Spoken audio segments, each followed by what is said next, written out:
मोहिनी एकादशी व्रत कथा। एक समय श्री राम बोले कि हे गुरुदेव, कोई ऐसा व्रत बताइए जिससे समस्त पाप और दुख का नाश हो जाए। मैंने सीता जी के वियोग में बहुत दुख भोगे हैं। महर्षि वशिष्ठ बोले, हे राम, आपने बहुत सुंदर प्रश्न किया है। आपकी बुद्धि अत्यंत शुद्ध तथा पवित्र है। यद्यपि आपका नाम स्मरण करने से मनुष्य पवित्र और शुद्ध हो जाता है, तब भी लोक हित में यह प्रश्न अच्छा है। वैशाख मास में जो एकादशी आती है उसका नाम मोहिनी एकादशी है। इसका व्रत करने से मनुष्य सब पापों तथा दुखों से छूटकर मोहजाल से मुक्त हो जाता है। मैं इसकी कथा कहता हूँ। गोमती नदी के तट पर भद्रावती नाम की एक नगरी में द्युतिमान नामक चंद्रवंशी राजा राज करता था। वहाँ धन धान्य से संपन्न व पुण्यवान धनपाल नामक वैश्य भी रहता है। वह अत्यंत धर्मालु और विष्णु भक्त था।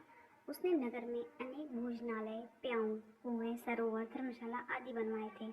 सड़कों पर आम, जामुन, नीम आदि के अनेक वृक्ष भी लगवाए थे। उसके 5 पुत्र थे, सुमना, सुबुद्धि, मेधावी, सुकृति और धृष्टबुद्धि। इनमें से 5वां पुत्र धृष्टबुद्धि महापापी था। वह पितर आदि को नहीं मानता था। वह वैश्य, दुराचारी मनुष्यों की संगति में रहकर जुआ खेलता और पर स्त्री के साथ भोग विलास करता तथा मध्य मांस का सेवन करता था। इसी प्रकार अनेक कुकर्मों में वह पिता के धन को नष्ट करता रहता था। इन्हीं कारणों से त्रस्त होकर पिता ने उसे घर से निकाल दिया था। घर से बाहर निकलने के बाद वह अपने गहने एवं कपड़े बेचकर अपना निर्वाह करने लगा। जब सब कुछ नष्ट हो गया तो वैश्य और दुराचारी साथियों ने उसका साथ छोड़ दिया। अब वह भूख प्यास से अति दुखी रहने लगा। कोई सहारा न देख चोरी करना सीख गया। एक बार वह पकड़ा गया तो वैश्य का पुत्र जानकर चेतावनी देकर छोड़ दिया गया, मगर दूसरी बार फिर पकड़ में आ गया। राजाज्ञा से इस बार उसे कारागार में डाल दिया गया। कारागार में उसे अत्यंत दुख दिए गए। बाद में राजा ने उसे नगरी से निकाल जाने को कहा। वह नगरी से निकलकर वन में चला गया। वहाँ वन्य पशु पक्षी को मारकर खाने लगा।